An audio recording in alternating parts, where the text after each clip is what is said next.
Halo semuanya, selamat datang di konten ulasan riset, di mana kita akan bedah artikel-artikel penelitian biar kalian bisa dapat insight-nya. Di video ini kita akan bahas topik yang lumayan sensitif tapi seru banget, yaitu gaya hidup mewah versus agama. Artikel yang akan kita bahas berjudul The Impact of Religiosity on Luxury Brand Consumption, The Case of Saudi Consumers, karya Tagrid Saleh Abakhail. Pernah nggak sih kalian dengar asumsi kalau orang yang ilmu agamanya tinggi atau tingkat religiusitasnya tinggi, rajin ibadah, pasti hidupnya cuma mikirin akhirat. Penampilannya akan sederhana dan anti banget dengan barang branded.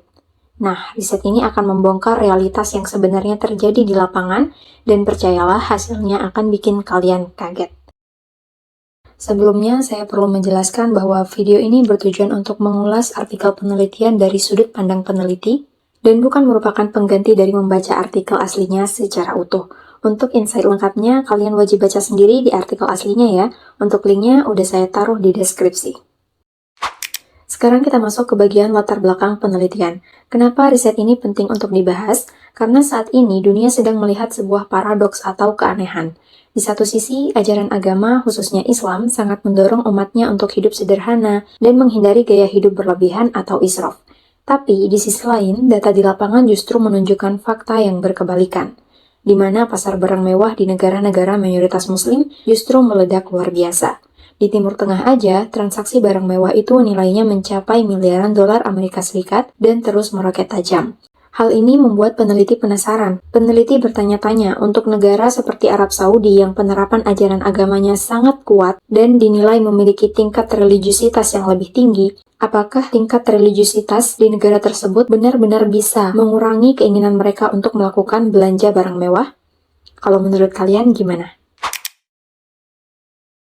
Untuk menjawab pertanyaan tersebut, peneliti menggunakan metode kuantitatif. Peneliti menyebarkan kuesioner berupa survei berbasis web menggunakan platform online Qualtrics.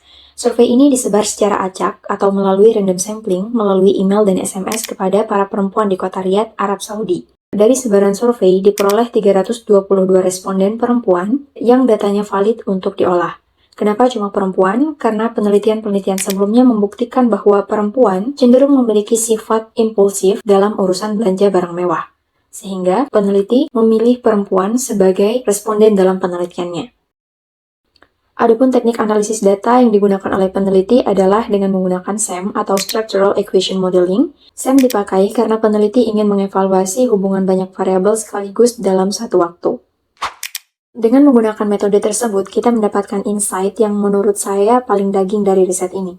Awalnya peneliti menemukan fakta yang sangat masuk akal, bahwa semakin religius seorang perempuan, maka pandangannya terhadap konsep kemewahan itu akan negatif. Di dalam kepala dan hati mereka, ajaran agama berhasil menanamkan prinsip bahwa pamer harta itu tidak baik. Perempuan-perempuan tersebut sadar bahwa sikap memamerkan kemewahan bertentangan dengan nilai-nilai kerendahan hati dalam Islam. Jadi secara prinsip atau attitude, mereka sangat menolak gaya hidup yang berlebihan atau bermewah-mewahan. Tapi tunggu sampai kita melihat lemari pakaian mereka. Disinilah plot twist-nya terjadi. Temuan penelitian ini menunjukkan bahwa ketaatan beragama sama sekali tidak menurunkan jumlah pembelian barang mewah mereka. Artinya, perempuan yang sangat religius sekalipun pada kenyataannya tetap membelanjakan uangnya untuk membeli barang-barang branded.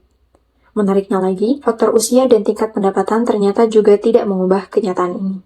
Baik mereka yang masih muda, yang lebih berumur, kelas menengah maupun kelas atas, polanya tetap sama.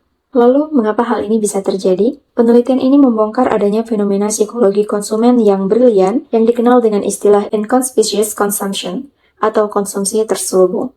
Perempuan-perempuan religius ini tetap membeli barang mewah karena mereka memang menyukai kualitasnya, butuh mengapresiasi diri mereka, dan tentu saja mereka punya uang untuk membelinya. Yang membedakan adalah cara mereka menggunakan barang tersebut. Kalau orang pada umumnya beli barang branded cuma buat pamer dan cari validasi, perempuan religius justru sebaliknya. Mereka cenderung memilih produk mewah yang logonya lebih kecil, desainnya kalem, atau bahkan dipakai di balik pakaian tertutup. Kenapa? Karena mereka ingin menikmati kualitas barang mewah tersebut untuk kepuasan pribadi, tanpa harus merusak keharmonisan sosial, dan yang terpenting, mereka tetap bisa menjaga nilai-nilai kepantasan dan kesopanan sesuai dengan ajaran agama. Mewah, tapi tetap membumi. Ini yang sekarang sering kita sebut dengan istilah quiet luxury. Jadi, apa impact yang bisa kita ambil dari penelitian ini? Pertama, penelitian ini mengajarkan bahwa menjadi religius bukan berarti kita dilarang untuk menikmati hal-hal yang berkualitas dalam hidup. Selama kita tidak memamerkannya untuk menyombongkan diri atau merendahkan orang lain, maka mengapresiasi diri dengan barang branded itu sah-sah saja. Agama lebih mengatur pada niat dan cara kita menggunakannya. Yang kedua, penelitian ini membuktikan bahwa konsumen muslim mempunyai daya beli yang kuat terhadap produk premium. Kalau mau merajai pasar negara mayoritas muslim, maka penjual atau pebisnis harus menjual produk premium dengan desain yang elegan dan tidak terlalu memamerkan logo. Berikan mereka kualitas kelas atas dan biarkan mereka tetap merasa aman secara spiritual dengan tidak terlihat berlebihan di mata masyarakat. Gimana menurut kalian? Apa kalian setuju dengan konsep ini? Seperti kata pepatah, tak ada gading yang tak retak. Begitu juga dengan penelitian. Di artikel ini, peneliti secara eksplisit mengakui adanya keterbatasan dalam penelitiannya. Setidaknya ada 3 keterbatasan dalam penelitian ini. Yang pertama adalah batasan lokasi. Penelitian ini hanya mensurvei perempuan di satu kota saja, yaitu Riyadh, Arab Saudi. Makanya peneliti menyarankan banget supaya riset ke depannya dilakukan di negara-negara mayoritas muslim lainnya, supaya hasilnya bisa lebih digeneralisasi. Yang kedua adalah batasan pada responden, di mana 100% respondennya adalah perempuan.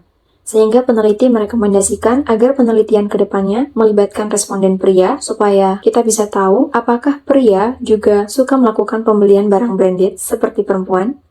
Dan yang ketiga, peneliti merasa ada sedikit tumpang tindih dari segi rentang harga saat mereka mengelompokkan mana brand yang masuk kategori terjangkau, menengah, dan mahal. Sehingga peneliti menyarankan agar penelitian ke depannya bisa membuat skala pengukuran konsumsi barang mewah yang baru dan lebih mantap. Gimana menurut kalian?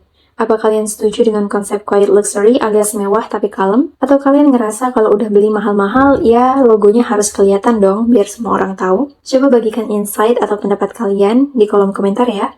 Jangan lupa like, share, dan subscribe.